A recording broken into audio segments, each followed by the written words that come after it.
सतीत्वेन महत्वेन व्रतनि विनये च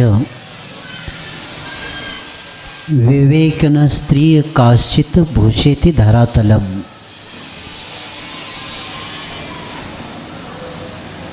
आचार्य शुभचंद्र महाराज जी इस धरा पर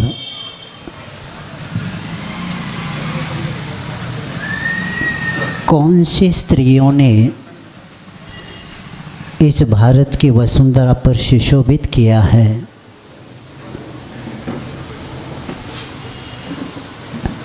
तो ऐसी स्त्रियां जो अपनी पतिव्रता से बड़े बड़े तीर्थंकरों को जन्म देने की माता के रूप से, चारित्र से, विनय से और विवेक से इस पृथ्वी तला को भूषित करके सुशोभित करती हैं। स्त्री को अथवा पुरुष को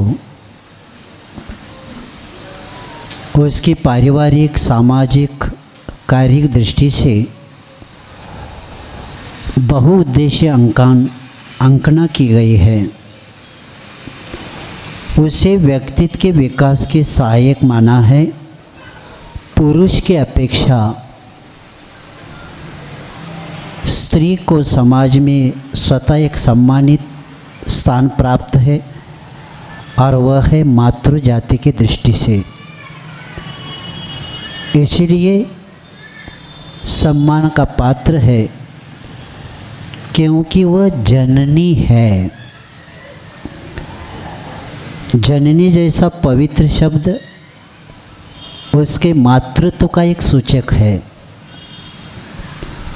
और तीर्थंकरों को प्रसवनी होने से स्त्री जाति को उनको यहाँ पुरुषों द्वारा की सदा सम्मानित किया गया है। महान आचार्य भी ऐसे माँ को नहीं भूलते। स्त्रीणाम शतानि शतसो जनयन्ति पुत्रान् नान्या सुतं तदिपं जननी प्रसूता सर्वादिशो ददिति भानि सहस्र रश्मि प्राचीव दिग्जनिति फुरदंस जालम। आचार्य मानतुंग मुनि महाराज चारित्रनिष्ठ महान आचार्य तीर्थंकरों की माता को स्मरण करते हुए मातृजाति के महत्व को वर्णित किया है और मातृजाति का स्तवन उनके गुणों का एक स्तवन रहा है। माँ शब्द कान में जब सुनते हैं तो माँ शब्द बोलते ही जो सुनती है उनके स्तनों में दूध छलछला उठता है। और हम देखते हैं गाय भी सुबह की क्लास में मैं कभी कभी सुनता हूँ कि वह बछड़ा जिन मंदिर के सामने आकर क्या बोलता है, माँ बोलता है। यानी पशु भी जिसके द्वारा हमारा जन्म हो उसको क्या बोलता है, माँ बोलता है। और इनके लिए बहन भी शब्द आता है। बहन शब्द सुनते ही आँखों के कोर भाई के स्नेह से क्या उली जाती, मिली जाती है। और उन्हीं के एक भाभी भी शब्द आता है जो एक परिवार में दूसरे परिवार से आकर जो अपना कर्तव्य करते हुए आगे संस्कार को चलाने का लक्ष्य वो बनाती है। क्योंकि संस्कार से ही हीरा पहनने के योग्य बनता है। पुरुष अथवा स्त्री भी संस्कारी से होते हैं और इसलिए सामाजिक, धार्मिक और पारिवारिक तब बनते हैं जब वह संस्कार से योग्य बनते हैं। जिसका मन संस्कारों की छाया में पला है वही उन्नत है। और उन्नत का मापदंड पैसे से नहीं होता, संस्कार से होता है, उसके शील से होता है। इसलिए नीतिकारों ने कहा है उन्नत मानसम यश भाग्यतस समुत्तनम, यानी संस्कार गर्भ से प्रारंभ होता है। एक प्रवचन संस्कार की धन हुआ है, थोड़ा जो बचा था आज इस पाठशाला के वार्षिक महोत्सव के कलश स्थापना के दिन आगे का विषय में प्रारंभ कर रहा हूँ, क्योंकि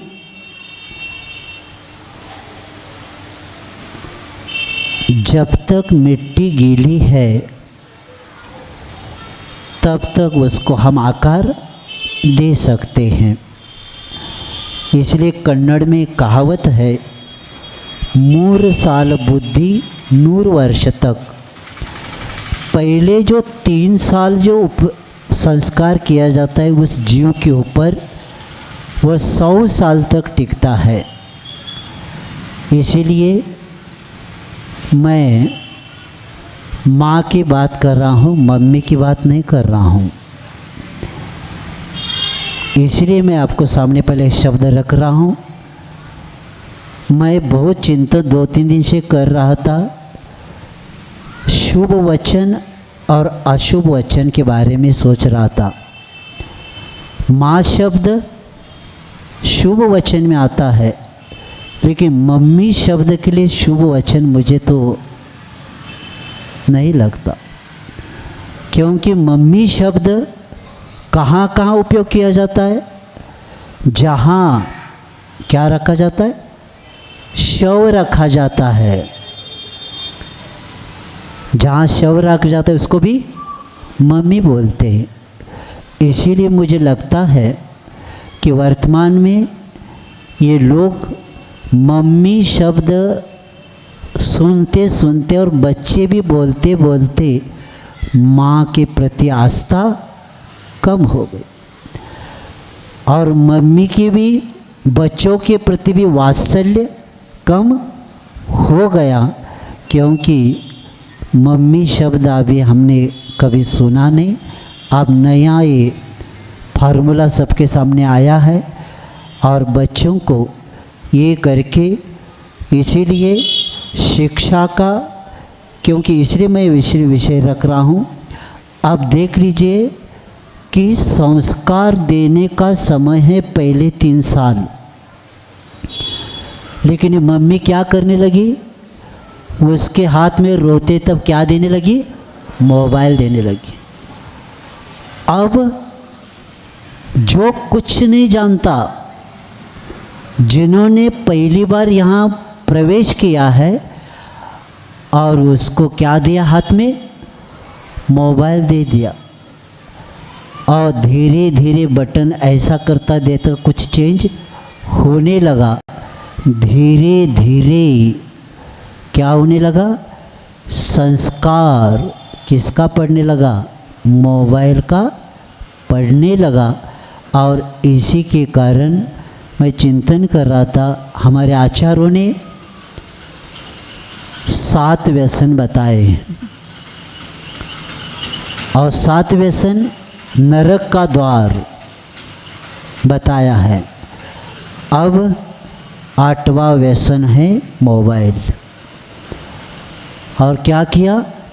माँ ने बच्चे के हाथ में पहला दे दिया, और धीरे धीरे मोबाइल से प्रभावित होता गया। अब उसको किसी की मम्मी की भी ज़रूरत नहीं है, पहले से ही प्रारंभ हो गया। पहले की माँ जब रोते थे बच्चे, तो उनको एक आधा गीत यानी भजन, एक आधा स्तोत्र और कोई नमोकार मंत्र सुनवाने के बाद वो बच्चा सो जाता था। लेकिन अभी मोबाइल देने के बाद अब बच्चा सोएगा नहीं, वो भी सोएगा नहीं, अब आपको भी सोने नहीं देगा। यहीं से प्रारंभ हो गया, और इसके द्वारा बच्चों बच्चों को कुसंस्कार प्रारंभ यही से शुरू हो गया। और लड़का भी वो मोबाइल देखे बिना दूध नहीं पीता, भोजन भी मोबाइल हाथ में दिए बिना भोजन नहीं करता। ऐसे करते करते इतना दुस्संस्कार, कुसंस्कार किसने डाला? माँ ने डाला। मैं एक प्रसंग बताता हूँ। 2003 अमरकंटक में चातुर्मास चल रहा था। एक 4 साल का लड़का माँ के साथ, मम्मी के साथ आया था और मैं जहाँ तख्त पर बैठा था उस पर वो चढ़ गया। माँ ने नीचे उतारा और चढ़ गया। उन्होंने कहा महाराज डांटेंगे, नीचे हो। तो नीचे उतरते उन्होंने ऐसा हाथ किया और ऐसा मेरी ओर दिखाया। तो ये दिखाने के बाद मैं उस माँ की ओर देख रहा था, माँ हंस रही थी। तो हमने कहा ये क्या कर रहा है? मैंने जान लिया। हमने कहा हमें कुछ नहीं करेगा, मुझे चिंता है आपके ऊपर न चले ये कल। और देख लेना अभी 15 दिन या 20 दिन हो गए, एक लड़का 12 साल का जिसके हाथ में मोबाइल माँ ने ले लिया, लेते ही उस लड़के ने क्या किया कि पबजी कुछ खेल रहा था। तो उन्होंने लेते ही, पिताजी ने मिलिट्री में पिताजी है, रिवॉल्वर भर के रखा था, निकाला और क्या किया? गोली चलाया। गोली चलाते ही माँ अंदर गिर गई। गिरते ही उन्होंने दरवाज़ा बंद किया और 9 साल के बहन को कहा किसी को बताएंगे तो आपको भी गोली चलाऊंगा। क्या हो गया? अगर वो लड़का दरवाज़ा बंद नहीं करता तो वो बच जाती थी, हॉस्पिटल उसको लेके जाते थे। लेकिन उन्होंने क्या किया? दरवाज़ा बंद किया और 3 दिन 4 दिन के बाद जब गंध आने लगी तो उसको निकाला। तो ये जब हम पढ़ते हैं, सुनते हैं, ये सुन के ऐसे लगता है कि माता वैरी पिता शत्रु ये न बालो न पाटित। माता वैरी है और पिता शत्रु है जो अपने बच्चों को संस्कारित नहीं करते। और ये प्रमाण इतना बढ़ता जा रहा है कि मैं रात को भी सुनता हूँ आसपास के घरों में से 12-1 बजे तक बच्चे क्या करते रहते? खेलते रहते, गीत सुनते रहते। मैं सोचता हूँ और सुबह मम्मी स्कूल जाना है, उसको सोया है उसको भी उठाया जाता है। पहले के हमारे पूर्वज बड़े लोग उठते थे, अभी के बड़े लोग सोए हैं। और कॉन्वेंट में जाने वाला लड़का पहला उठ गया, सोते सोते उसको स्नान भी करवाया, उसको सब क्रिया करवाया। और जहाँ गाड़ी आती है, रिक्शा आती है, वहाँ खड़ी होती है वह मम्मी और उस वक्त भी सोया हुआ रहता है और बाद में उसको बिठाया जाता है। यहीं से पतन प्रारंभ हो गया और इसी के कारण वर्तमान में और पढ़ाई भी कहाँ भेजा? कॉन्वेंट में भेजा। और मातृभाषा का जो माँ हिंदी में पढ़ती थी, हिंदी में गर्भ के संस्कार हुए थे और उसके ऊपर क्या किया कि ऐसा उसको स्कूल में भेजा कि जो कुछ नहीं जानता। अति भारारोपण, एक जैन दर्शन में एक शब्द आता है अति भारारोपण। शक्ति से ज़्यादा उसको काम की करके लिया जा रहा है और वह लड़का अभी से इंग्लिश ऐसे पढ़ाया जा रहा है और माँ को भी लगता है, मम्मी को भी लगता है इसको मुझे क्या करना है? बहुत बड़ा अच्छा इंसान बनाना है। आप इंसान नहीं बना रहे, ये हमारे लिए शैतान बना रहे हैं, जिसके पास संस्कार कुछ भी नहीं और वहाँ उसको भेजा जा रहा है। मैं एक प्रसंग बताना चाहता हूँ कि आचार्य महाराज और हम लोग मुक्तागिरी की ओर सिंदूरजना घाट से जा रहे थे और एक जगह रुकना था, तो आचार्य महाराज जी रुक गए। उसी समय एक किसान संतरा के उस वृक्ष के फूल तोड़ रहा था। अच्छे बड़े बड़े फूल हुए थे संतरे के, तो उसको क्या कर रहा था, निकाल रहा था। तो आचार्य महाराज जी ने सहज पूछा, इतना बड़ा वृक्ष इतना, इसको क्यों निकालते आप, इसके पीछे क्या रहस्य है? तो उन्होंने बताया, महाराज जी हम पहले 3-4 साल जितने फूल आते वो क्या करते, निकालते हैं। इसलिए निकालते हैं कि वृक्ष अभी फल लेंगे तो वृक्ष का विकास रुक जाएगा और इतने फल आने के बाद वृक्ष क्या उसको उस भार को सहन नहीं करेगा और वृक्ष सदा कमज़ोर रहेगा। इसीलिए शुरू में उसको हम क्या करते, फूल निकालते हैं, जिसके द्वारा पहला वृक्ष में क्या आ जाए, अच्छा बल आ जाए, जड़ें अच्छी बने, उसकी टहनियाँ अच्छी बने, बाद में हम फल लेते। उसी तरह आप अपने बच्चों को बौद्धिक, शारीरिक और मानसिक विकास को घटाया और ऐसे करके उन बच्चों को अपनी मातृभाषा का अनादर किसने किया, माँ ने ही किया। और ऐसे करके उसका लक्ष्य यही होता है कि आगे जाकर हमारा लड़का बहुत बड़ा इंजीनियर बने, हमारा लड़का बड़ा ऑफिसर बने, डॉक्टर बने। लेकिन शिक्षण का ध्येय क्या होता है? आचार्य विद्यासागर जी कहते, हित का सृजन अहित का विसर्जन, ये होता है शिक्षण का ध्येय। लेकिन माँ का ये लक्ष्य नहीं है। जो पाश्चात्य संस्कृति में शिक्षण का लक्ष्य है अर्थार्जन और काम सेवन, विदेश में शिक्षण का ध्येय क्या है, अर्थार्जन करना है। तो इसी बात को लेके एक प्रसंग आपके सामने रख रहा हूँ। 1900 और इसमें भी कई बच्चे हैं, हमारे बच्चे पढ़ाई का लक्ष्य, हमारे सुपुत्र और हमारी सुपुत्री, उन्होंने भी लक्ष्य यही बनाया है, क्योंकि पाश्चात्य संस्कृति का प्रभाव इन पर रहा है। इनका लक्ष्य है पढ़ाई का अर्थार्जन और पंचेंद्रिय विषय को भोगने के लिए पढ़ाई किया जा रहा है। तो अगर आपका जीवन का लक्ष्य पढ़ाने का अर्थार्जन है, तो आपके सामने 1923 का एक प्रसंग आपके सामने मैं रख रहा हूँ।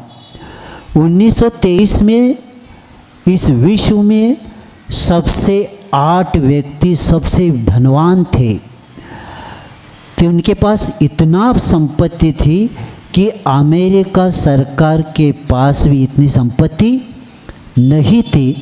तो ऐसे 8 व्यक्तियों के पास संपत्ति थी और इन लोगों ने पैसे तो कमाया था, लेकिन कमाने के बाद अंत में 25 साल के बाद इनका क्या हुआ, तो बताया जा रहा है कि 8 में से पहला व्यक्ति जो सबसे बड़े स्टील कंपनी के मालिक थे, तो उन्होंने उधारी से 5 लाख की पूंजी लगा के इसको किया था और लेकिन उसका दिवाला निकल गया। दूसरा, सबसे बड़ी गैस की कंपनी के प्रेसिडेंट थे, वह पागल हो गए। तीसरा, बहुत बड़े व्यापारी थे, उसका दिवाला होकर वो मर गए। और एक न्यूयॉर्क स्टॉक एक्सचेंज में एक बहुत बड़े ऑफिसर थे, वे जेल में चले गए। और 5वें राष्ट्रपति के कैबिनेट सदस्य थे जो जेल के आए थे वापस, लेकिन अंतिम दिन घर में निकालकर वहाँ समाप्त हो गए। और जो सबसे बड़े सट्टेबाजी वाले वो था, उन्होंने आत्महत्या किया। और सातवां जो व्यक्ति था उन्होंने दुनिया के सबसे बड़ी एकाधिकारी कंपनी के वो प्रेसिडेंट थे, उन्होंने आत्महत्या किया। और आठवां व्यक्ति बैंक ऑफ इंटरनेशनल सेटलमेंट का प्रेसिडेंट था और इन्होंने अंत में आत्महत्या किया। तो लेखक लिखता है, इन लोगों को पैसे कमाने की कला थी लेकिन जीने की कला नहीं थी। और वर्तमान में पैसे तो कमाया जा रहा है लेकिन जीने की कला कौन सिखाएगा? तो जीने की कला हमारी भारतीय संस्कृति का शिक्षा ही बता सकती है। और इसीलिए सा विद्या समुक्त यह विद्या हमें परमात्मा बनने के लिए होती है। वह विद्या हमें स्वार्थ के लिए नहीं, हमें पूजा ख्याति पर पूजा के लिए नहीं होता, वह किसी कमी को करने के दिखाने के लिए नहीं होता। तो हमारी भारतीय संस्कृति कहती है कि परमात्मा से परिचय करके परमात्मा बनने का लक्ष्य भारतीय संस्कृति का उस शिक्षा का होता है। लेकिन इसीलिए मैं बताना चाहता हूँ कि हमारे बच्चों को पता नहीं, विदेश वाले कितना परेशान है। मैं एक प्रसंग पढ़ा था, 10:30 बजे हैं, अंतिम सांस ले रहा है वह वैज्ञानिक आइंस्टाइन। तो आइंस्टाइन के पास पत्रकार पहुंच गए, आपका अनुभव, आपके कुछ जीवन के बारे में बता के कुछ संदेशा आपसे हम प्राप्त करना चाहते हैं। तो 10:30 बजे है, अंतिम सांस ले रहा है। तो आइंस्टाइन ने कहा, मैंने सैकड़ों आविष्कार किए हैं लेकिन इतना मैंने सब शोध लगाया, लेकिन शोध लगाने वाले का शोध मैंने नहीं लगाया और मैंने बहुत बड़ी गलती की। और बाद में एक शब्द बोला है, याद रखेंगे, आइंस्टाइन कहता है मरण के बाद अगर जन्म होता है तो भारत में मेरा जैन कुल में जन्म हो जाए, ऐसी भावना भाई। इसीलिए भाई उन्होंने कि बर्नार्ड शॉ इसका उत्तर देते हैं, वो भी बताना चाहता हूँ, क्योंकि हमारे सुपुत्र और सुपुत्री पढ़े लिखे हैं, उनको इधर का और कुछ नहीं बताना पड़ेगा, वही बताना पड़ेगा। हिंदुस्तान टाइम्स के संपादक देवदास गांधी, महात्मा गांधी जी के सुपुत्र, जब विदेश पहुंच गए, वहाँ बर्नार्ड शॉ मिले हैं, एक बहुत बड़ा दार्शनिक वैज्ञानिक व्यक्ति। उसको मिलने के बाद उन्होंने पूछा, आप भारत आए थे, संस्कृति का, वहाँ के पर्यावरण का, वहाँ के धर्मों का अध्ययन, आपने शिल्प कला का अध्ययन किया, तो सबसे अच्छा धर्म आपको कौन सा लगा? तो उन्होंने तुरंत उत्तर दिया, बर्नार्ड शॉ ने, जैन धर्म। तो वे हिंदुस्तान टाइम्स के संपादक देवदास गांधी ने पूछा, यही धर्म आपको अच्छा क्यों लगा? तो उन्होंने एक ही उत्तर दिया, आत्मा का पूर्ण विकास करने वाला अगर कोई धर्म है संसार में, वह सिर्फ जैन धर्म है। तो ऐसे इस धर्म को प्राप्त करना है और सुपुत्र ही कुल का दीपक बन सकता है। और इसलिए आचार्यों ने बताया है, क्योंकि अर्थार्जन का अगर लक्ष्य है आपका, धन से वस्तु तो प्राप्त कर सकते हैं, लेकिन सुख शांति वस्तु से नहीं मिलती, धर्म से मिलता है। और इसीलिए सुशील चतुर दक्षो ज्ञान सेवा परायण कल्पतो रूपेष्टाश्च व प्रमादी अप्रमादी कुल दीपक। नीतिकार कहते हैं जो सुशील है, चतुर है, कर्तव्य से जागृत है, ज्ञानवान है, सेवापरायण है और जिसके पास पूरे संस्कार से जो युक्त है, इष्ट और योग्य कार्य करने वाला है और जो अप्रमादी है, वही क्या है, कुल दीपक है। और मैं बताना चाहता हूँ, आप पुत्र को जन्म देने के बाद आपका कर्तव्य होता है, अगर पुत्र को संस्कार नहीं देंगे तो कुछ कुपुत्र बनेगा। पहले से आपका लक्ष्य होना चाहिए, क्योंकि पहले की माँ ऐसी थी, कितनी संस्कार देती थी कि मेरी गलती हुई है, लेकिन मेरा लड़का मेरी लड़की दुख के संसार में न रहे, ये पहले से घुट्टी में पिलाते समय ही भाव करते थे और इसी के कारण महान महान वे पद पर पहुंच गए, त्यागी बन गए। तो ऐसे वे कुल दीपक होते हैं कि अपने परिवार को ऊंचे ऊंचे कुल में लेके जाने वाले होते और इसीलिए कुल दीपक कब बनते हैं। तो आचार्य जिनसेन कहते, कुल चर्या के बिना कुल दीपक नहीं बनता। और कुल चर्या है कि कुल परंपरा या कुल अमनाय गुरु रेव देव एव पूजयन, यानी कुल के अनुसार, आचार के अनुसार रक्षा करना है। तो उन्होंने कहा जो गुरु और देव की पूजा करता है वही क्या होता है, कुल दीपक बनता है।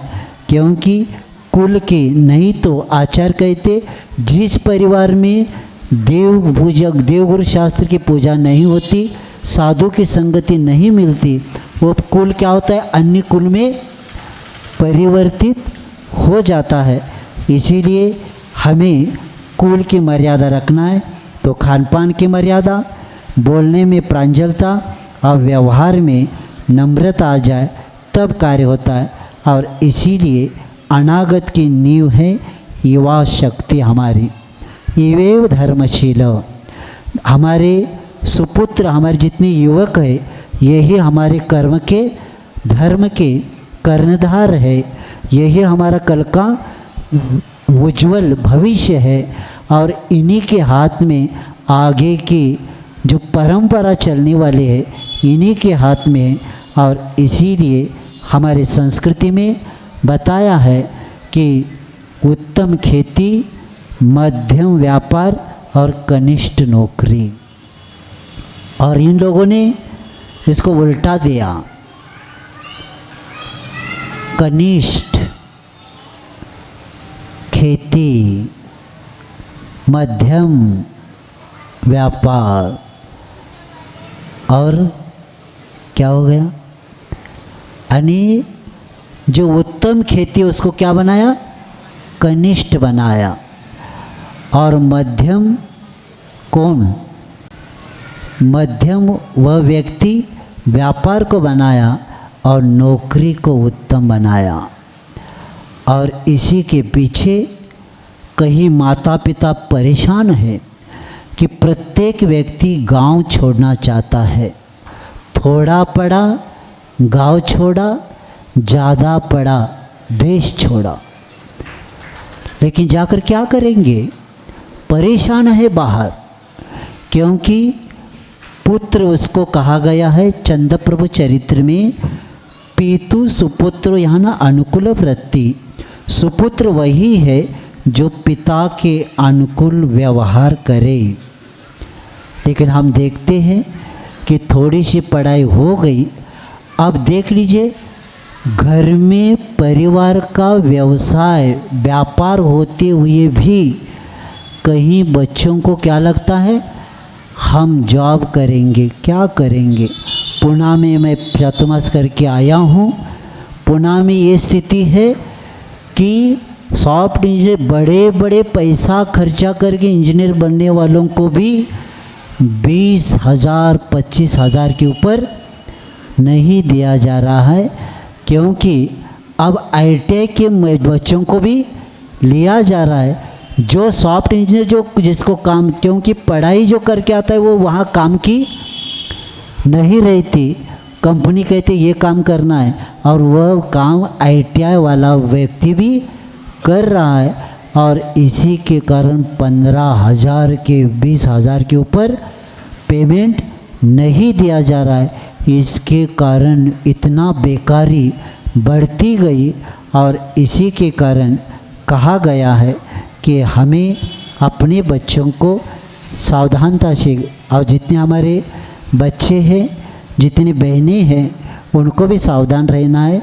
ये नौकरी करना, जॉब, ये करियर पहला मन से निकालो। जिनके घर में खाने के लिए कुछ नहीं, जिनके घर में कुछ भांडवल नहीं, अमाउंट नहीं, उन लोगों को ठीक है, लेकिन आपके घर में किसकी कमी है? किसी की कमी नहीं। धर्म ध्यान करने के योग्य संस्कार है। और सिटी में जाती के क्या होता है, सिटी बसती है, उनकी भी सिटी बसती है और संसार के भी सिटी बस जाती है। न जॉब कर पा रहे, न संसार कर पा रहा है, और धर्म तो चला गया। मैं विहार करते आ रहा था, एक बहुत बड़ा इंजीनियर मुझे मिला था महाराष्ट्र में, कोल्हापुर ज़िले में। तो जब किसी ने परिचय कि महाराज ये बहुत बड़ी इंजीनियर है, तो हमने पूछा कहाँ जॉब करते आओ? उन्होंने कहा 8-10 किलोमीटर पर करता हूँ। अरे आपकी तो पढ़ाई इतनी हुई और यहाँ क्यों? उन्होंने कहा महाराज मेरा अभिषेक का नेम है, मैं स्वाध्याय भी करता हूँ और रात्रि भोजन मेरा त्याग है। मैं सुबह 8:30 बजे 9 बजे तक पूजन आदि करता हूँ, ड्यूटी को भोजन करके जाता हूँ, 4:30-5 बजे ड्यूटी छूट जाती है, घर में आकर भोजन करता हूँ, शाम को मंदिर जी में मैं स्वाध्याय करता हूँ। क्या वो कहता है महाराज इसके अलावा जीवन क्या है? अगर मेरी पढ़ाई होने के बाद मैं धर्म छोड़ूंगा तो मेरे लिए पढ़ाई भी अभिशाप बन जाएगी। इसीलिए सावधान हो जाइए। और हमारे, क्योंकि युधिष्ठिर जी ने, भीष्म पितामह ने युधिष्ठिर जी को महाभारत शांति पर्व में कहा है कि माता पिता और गुरुजनों की सेवा तथा आज्ञा पालन की बड़ी भारी महिमा भीष्म पितामह ने बताया है।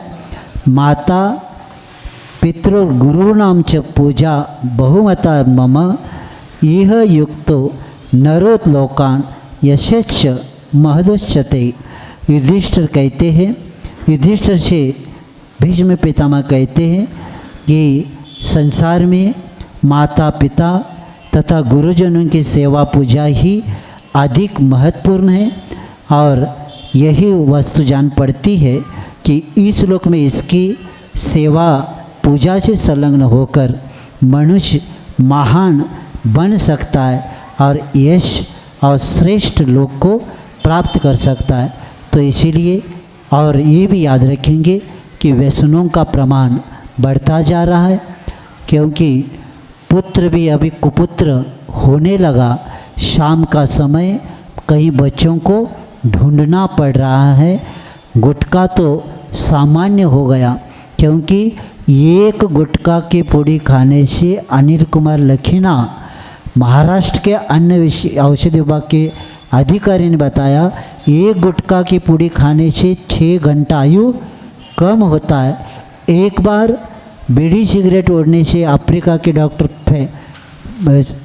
स्पेंस कहते हैं कि 17 मिनट आयु कम होता है, शराब पीने से 50 मिनट आयु कम होता है। इसीलिए अपने बच्चों को निर्व्यसनी होना चाहिए, क्योंकि एक पुत्र कुपुत्र को भी नीतिकार कहते हैं। चाणक्य नीति में लिखा है कि एकेन शुष्क वृक्षन दह्यमानेन वन्येना। एक वृक्ष जंगल में जल जाता है तो पूरा जंगल क्या हो जाता है? नष्ट कर जाता है। उसी तरह एक कुल पुत्र हो जाता है तो कुल का गौरव, और मान सम्मान सब धूलि में चला जाता है। इसीलिए अपने बच्चों को ये याद रखेंगे। और मैं विहार करते करते जब महाराष्ट्र में था, एक प्रसंग देख के पहली बार मैंने देखा था, तो कुंतलगिरी में चातुर्मास चल रहा था और कुछ यात्री जा रहे थे कॉलेज के बच्चे, तो मैंने पहली बार देखा ऐसा कट, जैसे नाई के पास से आधा पैसे दिया था, वहाँ से लौट के आया। तो हमने पूछा एक सर को, एक जैन सर थे, हमने पूछा मैंने कभी नहीं देखा, ये क्या है, ये ऐसा आधा पैसे देने से ऐसा होता है क्या ऐसा? तो उन्होंने कहा महाराज ये बच्चे इसको फैशन मानते हैं, लेकिन ये कहाँ होता है बताओ क्या? उन्होंने हाँ बताओ। तो उन्होंने कहा ये कट कौन सा है? ईरान और इराक का कट है। तो कैसा ये? तो वहाँ के गधे जो होते ना, तो दूर दूर में गधा हो तो उस कट से मांगते ये हमारा गधा है। कहाँ संस्कृति जा रही है हमारी। छोटे छोटे बच्चे भी वही करने लगे, इधर थोड़ा सा आधा, इधर थोड़ा। और हम लोगों को बचपन में बस बीच में लगाया, इधर किया, 4 आना में काम होता था। कितने में? और इन लोगों को इतना पैसा लगता है, हमने सुना क्या हो गया। ये सब गधे की पहचान के लिए है। तो उसी तरह हमारा भी ये गधा कौन सा है ये ऐसे बताना पड़ेगा। तो इसीलिए वेशभूषा हमारा रहनीमान अच्छा हो। और मैं विषय पूर्ण कर रहा हूँ। अब सुपुत्री उभय कुलवर्धिनी, आचार्य महाराज रत्नकण श्रावकाचार्य पढ़ा रहे थे, 8 मदों की चर्चा चल रही थी। तो आचार्य महाराज ने कहा पुत्री उभय कुलवर्धिनी तो है। आचार्य महाराज ने कहा त्रिभुवन कुलवर्धिनी। क्या कहा? दीक्षा लेने के बाद वो क्या बनती है? त्रिभुवन वर्धिनी मारी जाती है। ये बता के माता पिता और गुरुजनों की सेवा तथा आज्ञा पालन की भारी महिमा है। और इसीलिए सुपुत्र के बारे में आचार्य समदभद्र महाराज कहते हैं कुलमेव कुलभूषा कन्यका सब पुण्यता। शील सौंदर्य आदि गुणों से विभूषित कन्या अपने कुल को सम्यक प्रकार से पवित्र करती है। और कुमारी का जीवन सर्वोत्तम पावन जीवन है। नारी जीवन में के सर्वांग विकास के लिए यह अवस्था एक नींव मानी जाती है, क्योंकि अखंड ब्रह्मचर्य व्रत को पालने वाले और उस शक्ति से जो बल आता है उसी के कारण जीवन की वह दीप्ति कांति नहीं, अपितु तो विश्व के लिए एक महाभयंकर घोरतम अज्ञान कुत्सित वासना फल को भी के काल को भी सहारक माना जाता है। जैसे विशल्या का आता है कि ब्रह्मचर्य का प्रभाव कि उसके हाथ पे लगा हुआ पानी भी मूर्छित व्यक्ति जग जाता था। तो संस्कृति की ये रक्षक है। और उसको देहरी पर का दीपक कहा है। देहरी जानते हैं? वहाँ रखते ही बाहर भी, अंदर भी उजाला और बाहर भी। जिस परिवार में जन्म हुआ है वहाँ भी संस्कारित है, और जहाँ जाएगी वही संस्कार पहुँचा देती है। लेकिन आज हम देखते हैं हमारी बच्चियाँ मोबाइल से इतने प्रभावित है। बताऊं क्या समय है कि आपको मैं ऐसी बातें बताने वाला हूं जो साधु को नहीं बोलना चाहिए, मैं आज बोलने वाला हूं। उसके बिना आप ठीक नहीं रहेंगे, क्योंकि वेदना है बहुत। आप अपने बच्चों को पढ़ा रहे हैं, कहाँ कहाँ भेज रहे हैं, और वहाँ जाकर अभी यहाँ भी कितनी माता आई, हमारा जी कोटा जारी दर्शन आशीर्वाद दीजिए। मैंने कैसे दूँ? मैं बच्ची को देखती, मैं बहुत जल्दी पढ़ता हूँ यहाँ से उसका चेहरा। मैं देख रहा था जब मेरा दर्शन कर, इतनी चंचल बच्ची है, मैं कैसे आशीर्वाद दे दूँ? लौटेगी क्या नहीं गारंटी मुझे नहीं है, और माँ करे महाराज आशीर्वाद दे दो, कौन देगा? आचार्य श्री कहते हैं बच्चियों को बाहर पढ़ाने को रखना है तो दो बात याद रखना चाहिए, शुद्ध भोजन और सुरक्षा। कहाँ सुरक्षा हो रही है? जब घर में आपके रहने बाद आपका नहीं मान रही है, वहाँ तो बिना लगाम की घोड़ी हो, कौन बचाएगा, कौन संभालेगा? और बाद में चिंता करके आ जाते, नीचे देखना, बाहर आना मुश्किल हो जाता है। ये किसने बताया इतने दूर भेजने के बाद? क्या ज़रूरत है? और ये भेज कर क्या होने वाला है? और पढ़ के क्या करने वाली वो बच्ची जो अभी अपना परिणाम ठीक नहीं रख रही है, उसको कहाँ कहाँ भेजा रहा है? मैं एक प्रसंग बताना चाहता हूँ, क्योंकि आपको समय नहीं, इसलिए मुझे विषय जल्दी बताना पड़ रहा है। मैं एक लव केमिस्ट्री किताब का एक प्रसंग मेरे पास आया, जिस बच्ची को माता पिता ने पढ़ाया, इंजीनियरिंग की पढ़ाई होने के बाद जॉब को चली गई, और जॉब को जाने के बाद जो अपने प्रोजेक्ट में मदद करता है ऐसे व्यक्ति से प्रभावित हो गई। हर रोज़ उसको लाना जाना होने लगा, और एक दिन वो उसके साथ भाग के चली गई। अब उन्होंने एक लेटर लिखा है, आपको अपने बच्चों को पढ़ाना चाहिए। उसमें लिखा है, जैन समाज की बहनें सावधान हो जाए, मैं नरक पहुंची हूँ। और प्रसंग बताओ क्या? एक क्लब है मुंबई में, एंजॉय क्लब, उसका क्लब का नाम है, और 25 सदस्य, सबकी शादी हुई है। शनिवार को, शुक्रवार को शाम को 25 गाड़ियाँ लगी है, और सबकी गाड़ियाँ में पत्नियाँ बैठी है सबकी। पाश्चात्य संस्कृति से प्रभावित होने वाले बच्चा और बच्ची भी, बच्ची तो थोड़ा समझ लेती, लेकिन बच्चा भी कैसे अपनी पत्नी को बैठा के 25 चाबियाँ हाथ में लिया गया है, और 25 चाबियाँ एक व्यक्ति के हाथ में लेकर ऊपर फेंकना। जो जिसके हाथ में चाबी आएगी वो 2 दिन लेके जाना गाड़ी में से। गाड़ी में बैठी उतनी पत्नी, जिसको धर्म पत्नी कहते हैं,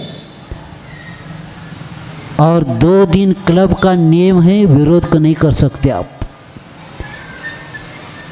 और सोमवार को या शनिवार को शाम को, रविवार के शाम को, यानी सोमवार को सुबह यहाँ सब आएंगे। 2 दिन गया तो वो बच्ची लिखती है, मैं नरक पहुँची हूँ, जैन समाज की बच्चियाँ सावधान हो जाए, बाहर आने की कोशिश न करे, क्योंकि मैं माता पिता की बात नहीं मानी। और एक प्रसंग पढ़ा, मुझे मांस खिलाया जा रहा है, मुझे मारा जा रहा है। और एक प्रसंग चेन्नई का भी हमने सुना, एक संस्कारित बच्ची गाड़ी पर से जाते हुए गाड़ी स्लिप हो गई। स्लिप होते एक लड़के ने आकर, एक इंजीनियर ने उसको उठाया और उसको हॉस्पिटल लेकर गया। और हॉस्पिटल जाकर उसकी स्थिति बहुत ज़्यादा लग गया था, एडमिट हुई थी। हर रोज़ आना जाना, दवा देना, ऐसे करते करते परिचय बढ़ गया। लड़का कहाँ है आता नहीं, पता नहीं। एक बिहार के लड़के के साथ अभी वह चेन्नई में रहती है। क्या हो गया? इसीलिए कुपुत्री भी होती है और सुपुत्री भी होती है। तो ये जब हम सुनते हैं, पहला कहा जाता है कौन सी धर्म की लड़की, पहला जैन शब्द आता है, बाद में माता पिता का आता है। लेकिन जो गुरु सुनते उनको भी नीचे देखना पड़ता है, इसलिए सावधान हो जाना। और तुम्हारी वेशभूषा, आचार्य महाराज जी ने इसके ऊपर प्रवचन किए हैं कि अभी से छोटी बच्ची को फटा हुआ कपड़ा पहना जा रहा है। मैं 4 दिन के ऊपर 5 दिन हो गए, शाम को वंदना के लिए जा रहे थे, एक बच्ची खड़ी थी, हमने पूछा, मैंने कहा जानबूझ के फटा हुआ पहना है? नहीं महाराज, ये डिज़ाइन है। हंसो नहीं। आचार्य महाराज जी ने क्या कहा मालूम है इसको? तारीख भी बताता हूँ। फटे हुए कपड़ा अमंगलकारी 31 जुलाई 2016 में भोपाल में आचार्य जी ने प्रवचन कर किया। और आचार्य जी ने बताया, जो अपने बच्चों को ऐसे आभिषेक कपड़े पहना देते उसको अमंगलकारी और दरिद्र ही बना रहे हैं। क्या किया जा रहा है? कैसे वस्त्र है, वेशभूषा कैसी है? क्योंकि आपके गांव का भी मैं कटिंग लाना भूल गया। आपके गांव का यहाँ का जो नियम निकला था कि टी शर्ट नहीं पहनेगी, पैंट नहीं पहनेगी, एक पहला निकला है क्या आपके यहाँ? मुझे डेट बताना पड़ेगा, अभी मैं भूल गया कागज़। तो आपका महिला आदर्श में एक आया था कि गुना के मंदिर में ट्रस्टी ने, समिति ने क्या निर्णय किया है, मंदिर में ऐसे कपड़े पहने कोई टी शर्ट पैंट जीन्स पहन के कोई नहीं आएंगे। ये तब निकला था, मैं याद दिलाने के लिए ला रहा था, लेकिन तारीख में भूल रहा हूँ। ये आपके यहाँ पहला नियम हुआ है। और आपके गांव का मैंने कई प्रवचनों में बताया, देखो गुना में कितने संस्कार है, क्योंकि गांव के ट्रस्टियों ने, समिति ने क्या किया है, कमेटी ने कि नियम किया है कि जीन्स नहीं पहना, फटा हुआ नहीं पहना, ये टी शर्ट नहीं पहना। इसीलिए पांडव पुराण पढ़ रहा था, वहाँ जब द्रौपदी का चीरहरण हो रहा था तो उसके बाल जब दिख गए तो एक प्रसंग बोला है, उन्होंने बोली है, मेरे बाल दिख गए 10 लोगों के यानी सभा में, मैंने सबसे बड़ा पाप किया। क्या कहती है? बाल दिखना भी नहीं चाहिए। तब कहा जाता है उच्च कुल की वह सुपुत्री और उच्च कुल की वह माता कि जिसके बाल भी नहीं दिखते थे। ऐसे सीता का वर्णन पढ़ो, जब वह लंका में थी कभी उनका क्या नहीं हुआ, पल्लू नीचे नहीं गिरा। उस वन में रहते हुए भी क्या स्थिति हुई। तो इसीलिए वेशभूषा, और ये भी याद रखना कि जैसे पहने कपड़े वैसे भाव पकड़े। आपको किसी को बताना नहीं पड़ता मैं ऐसी नहीं हूँ, तुम्हारा कपड़ा ही बताता है तुम कैसी हो। ये मनोवैज्ञानिक तथ्य है, क्योंकि कपड़ों के द्वारा भी व्यक्ति की पहचान होती है। और छोटे बच्चे के कपड़े को देखकर हम जान लेते माता पिता इनकी कितनी संस्कारित है। और इसीलिए इससे अपने बच्चे बचना है। और अपनी इस टीवी के सामने माँ भी बैठी है, 16 साल की बच्ची भी बैठी है, और बच्चा भी बैठा है, पिता भी बैठे, और जो दृश्य नहीं देखना चाहिए वो सब देख रहे। और इंग्लिश मीडियम के पीछे कोई भी मंदिर सुबह नहीं ला रहे। पाठशाला की मैं चर्चा कर रहा हूँ। आप बच्चों को कॉन्वेंट छोड़ने के लिए तो जा रहे हैं, लेकिन पाठशाला छोड़ने के लिए कहाँ आ रहे हैं। और होमवर्क, और इसमें उसको इतना पछाड़ दिया बच्चों को, जब वो गाड़ी से उतरता है तो माँ को देखता है होमवर्क के लिए खड़ी है, आ जाओ जल्दी। छड़ी देकर हाथ में कुछ दे के वो कहता है ये मेरी शत्रु ही है, मुझे खेलने नहीं दे रही है, मुझे सीधे जीने नहीं दे रही है। इसीलिए बच्चों को कहा गया आचार्यों ने कि जब तक बुद्धि पक्व नहीं होती तब तक पढ़ाई नहीं करना चाहिए, उसको खेलने दो, क्योंकि बाद में जाकर वही लड़का एक बुद्धिमान हो सकता है। और मैं एक विषय और रख रहा हूँ, अभी जितने भी पढ़े लिखे लोग शादी कर रहे हैं, प्रेम बंधन के इसके साथ संबंध है। पेपर का कटिंग मुझे महाराष्ट्र में दिखाया, बेंगलोर में जितने पति पत्नी शादी के रूप में थे, सबने एक दूसरे को, कितने परिवार ने छोड़ा, क्योंकि दोनों कमाते हैं। वो कहती है हमें आपकी ज़रूरत नहीं, वो भी कहता है हमें ज़रूरत नहीं। ऐसे करके कितने लोगों ने एक दूसरे को छोड़ा है। विवाह नहीं, विवाद का कारण अभी ये शादी बनने लगी। और इसीलिए आप अपने बच्चों को संस्कारित करिए, क्योंकि पैसे से परिवार की सुरक्षा नहीं होती, संस्कार से होती है। और इसीलिए महाराज लोगों ने, प्रशांत सागर जी, निर्वेश और महाराज जी ने अधिक परिश्रम करके ये जो पाठशाला का सब जगह शुरू किया है, उनका लक्ष्य यही है कि संस्कार का दीप जब तक जलेगा तब तक समाज का निर्माण, जैनत्व का विकास, और यह दीप जब तक जलेगा तब तक हमारा धर्म टिकने वाला है। अगर धर्मात्मा नहीं है तो धर्म टिकने वाला नहीं। तो पाठशाला से ही धर्मात्मा बनेंगे, और ऐसे धर्मात्मा को हमें तैयार करने का काम हमारी बहनें, हमारी माताएं परिश्रम करके कार्य करते हैं। और इसके लिए आप अपने बच्चों को यहाँ भेजिए, क्योंकि मैं अकेले कहता है कॉन्वेंट में आने वाला व्यक्ति भारतीय संस्कृति को 3 काल में स्वीकारेगा नहीं।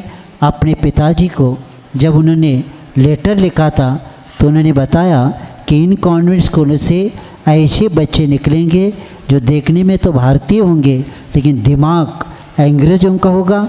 इन्हें अपने देश के बारे में, अपनी संस्कृति के बारे में, अपनी परंपरा के बारे में कुछ भी पता नहीं होगा। इनको अपनी मुहावरे मालूम नहीं होंगे। हम इस देश से भले ही चले जाए, लेकिन अंग्रेज चले जाए, लेकिन अंग्रेजिता नहीं जाएगी। ऐसे करके उन्हें बताया। तो आप अपने बच्चों को संस्कारित करिए। और हमारे जो धर्म मिला है पुण्य से, क्योंकि आचार्य कहते क्षत्रचूड़ामणि में कि रत्नोत्तरी के योग्य भव्यपना, कर्मभूमि में जन्म और स्वस्थ शरीर और उच्च कुल, ये एक एक मिलना दुर्लभ है। और हमें चारों मिले हैं। आप उसका चारों का उपयोग करेंगे, आप आपके परिवार के लिए और आपके बच्चे। क्योंकि मुझे इसलिए चिंता है, हमारी बच्चियाँ इतने लेट सोने लगी, इतने लेट उठने लगे, कल महाराज आने के बाद चौका लगेगा क्या नहीं, ये चिंता है हमें। आचार्य जी चिंतित है, क्योंकि इनको भोजन बनाना आता है कि क्योंकि माँ ने कहा बेटा पढ़ो पढ़ो, और पढ़े पढ़ो कहते घर का कुछ सिखाया नहीं। और यहाँ तक मैं बताना चाहता हूँ कि हमारी संस्कृति का हानि होने का और एक कारण है कि ये बच्चियाँ ये नहीं जानती, पाश्चात्य संस्कृति से प्रभावित होने के कारण इन लोगों ने 3 दिन का पालन करना भी बंद किया। और इसके कारण वे अब इसके द्वारा क्या होगा, क्योंकि इन्हीं के द्वारा हानि हो गई। वो ये नहीं जानते कि इसका पालन नहीं करने से भौक में क्या क्या रोग होते हैं, दरिद्रता आती है, निंदा होती है, पर भव में कुकरी है, शुक्री है, आदि क्या क्या बनती है, चांडाल आदि नीच कुल में जन्म होती है। और वर्तमान में ये पाश्चात्य शिक्षा के कारण ये अपवित्र नहीं मानती, और इसी के कारण मुझे सुधा सागर जी की प्रवचन का शंका समाधान मैंने सुना था। एक परिवार बार बार बीमार पड़ता तो महाराज जी ने पूछा आपके यहाँ 3 दिन का पालन होता है क्या? उन्होंने कहा नहीं। तो महाराज जी कहा इसी के कारण सबकी बीमारी आपके घर में है, क्योंकि उसी वक्त शरीर में कौन कौन से वायु निकलते मैं बताना चाहता हूँ 2 मिनट में, कि उस समय उनके चर्म स्थली से कि ऐसे ऐसे दुर्गंध आती है और उसके कारण उनके शरीर में ये जो अलग अलग वायु आते हैं, उसके कारण उन्होंने बताया कि वैज्ञानिकों ने सिद्ध किया है कि इसी समय उनके शरीर में पसीना आता है और रोम छिद्र और श्वासोश्वास में विपरीत परिणाम के विष होते। वैज्ञानिकों ने सिद्ध किया कि मेनोकिल नामक के विष पड़ता है, जिसके स्पर्श से मनुष्य, पशु और जड़ पदार्थों के ऊपर भी प्रभाव पड़ता है, और मोनोपेक्सिन नाम का विष उत्पन्न होता है, जो जिसको स्पर्श करेगी उनकी दृष्टि पड़ती ही वस्तु भी क्या होता है, आचार है, पापड़ है, अभी वो भी कलर चेंज हो जाता है। इसीलिए उभय कुल वर्धिनी तब माना जाता है कि जब जैन धर्म के कुल का पालन करेगी तो आगे जाकर बाहर कर सकती, और सब इसको करे। और ये सुपुत्र और हमारी जो सुपुत्री है इन्हीं के द्वारा हमारा कार्य हो सकता है, और अन्यथा नहीं लेंगे, बाहर के पदार्थ से बचेंगे। आपके सामने अभी जो नाटिका दिखाया और एलेक्स जी ने भी बताया, इसे इतना ही याद रखना, जब हम घर में कोई माँ पानी देते समय ग्लास में अंगूठा डाल के देती है तो हम पानी नहीं पीते, अशुद्ध मानते हैं। जब घर के लोग पानी देते समय उंगली डाले तो हम अशुद्ध मानते। बनाने वालों ने कैसे बनाया, किसने देखा है? तो ऐसे अशुद्ध पदार्थ जैसे खावे अन्न वैसे हुए मन। और आपका ये प्रवचन करने का लक्ष्य यही था, आपका जीवन हम लोग सुखी देखना चाहते, आपका आगे का भव्य, आपका जीवन सुंदर बने, और आपके द्वारा जिन शासन की प्रभाव ना हो, और आपके कल्याण के साथ कई लोगों का कल्याण हो। और जितनी ही आपके गुना में पाठशालाएँ हैं और जितनी भी प्रतिभास्थली में बहनें हैं, इन्होंने जो पुरुषार्थ किया है और इस मार्ग में लक्ष्य बना के आगे चल रहे, और चलते चलते कई लोगों का कार्य कर रहे, वो दीपक जला रहे, और उस दीपक के द्वारा दीप से दीप जलता जा रहा है, और संस्कार का दीप ऐसे जलता रहे, सबका जीवन सुखमय बने। इसी भावना के साथ अहिंसा परम धर्म की